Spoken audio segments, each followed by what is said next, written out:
Hello, welcome back to my Smart Studio. Hope you're joined by the grace of Almighty Creator. I'm Saiful back to you again. Thank you for coming back again. So you're live from Saiful's teaching today. Guys, আজকে যে ভিডিওটা আমরা তৈরি করতে চলেছি সেটা হলো একটা রাশ জ্ঞান। ইয়েস, তাহলে যদি আপনি ম্যানের মতো ম্যান হতে চান তাহলে জ্ঞানটা অবশ্যই নেওয়ার জন্য ট্রাই করবেন।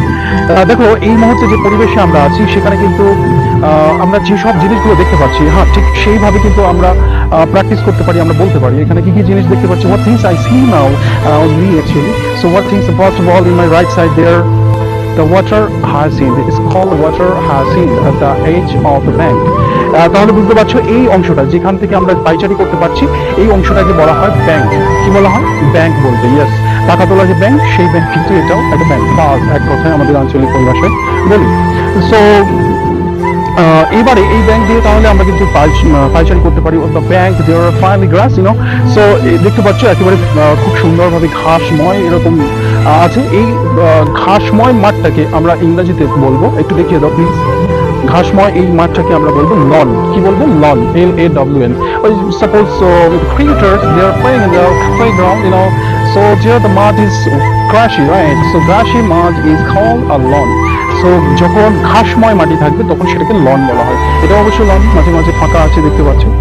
সো এই ফাঁকা অংশ যেমন ঘাস নেই, এরকম এই অংশটা যদি জঙ্গলের মধ্যেও আমরা দেখতে পাই তখন সেই অংশটাকে আমরা বলবো উডল্যান্ড। মনে রাখবে, উডল্যান্ড। মাঝে মাঝে অনেক গাছ থাকলো, সেই গাছের ফাঁকা জায়গা, সেই জায়গাতে আমরা তাঁবু টাঙাতে পারি, আমরা অবস্থান করতে পারি।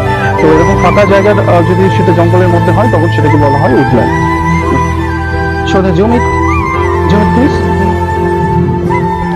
ওই যে দেখতে পাচ্ছ একেবারে জলের মধ্যে লেগে রয়েছে, এই লেগে থাকা যে এই মুহূর্তে শাকসবজি যে ভেজটাকে আমরা দেখতে পাচ্ছি হয় spinach.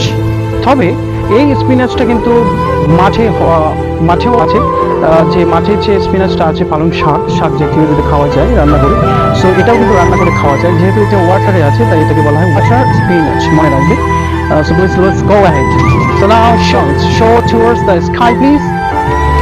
Yes, there you see the patches of clouds, patches of clouds.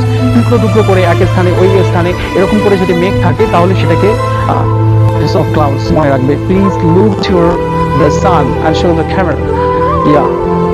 So এবার বুঝতে পারছো একটা জল করছে, মনে হচ্ছে একটা চোখ, যে চোখটা একেবারে রেগে বল অফ ফায়ার হয়ে রয়েছে। ইয়েস, মাঝে মাঝে কবিরা কিন্তু বলে বল অফ ফায়ার, একেবারে আগুনের গোলা হয়ে রয়েছে। যত তপ্ত হয়, যত রেগে যায় তত কিন্তু আমাদেরকে রাগিয়ে তোলে, যেন একেবারে রক্তে লাল করে তোলে। এইরকম পরিবেশে খুব এটা মনোরম হয়ে যায়। ঠিক আছে, মাঝে মাঝে এই সময়টায় মনোরম হয় বলে, শান্ত হয় বলে ওই অফ দ্য হিউম্যান আমরা কিন্তু এখানে এসে একটু আড্ডা মারি। ইয়েস, আড্ডা।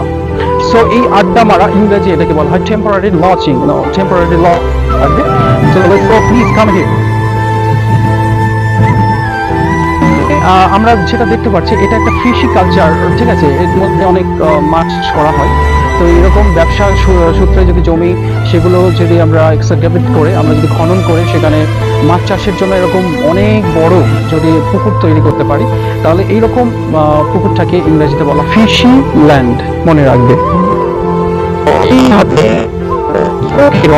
যত ওয়ার্ড আছে, যত দৃশ্য আছে, প্রত্যেকটা দৃশ্যের একজন্য কিন্তু একটা করে বাক্য। আপনি যদি বলতে পারেন না তাহলে সঠিকভাবে দেখবেন আপনি অনেক কিছু শিখে যাচ্ছেন। Thank you so much.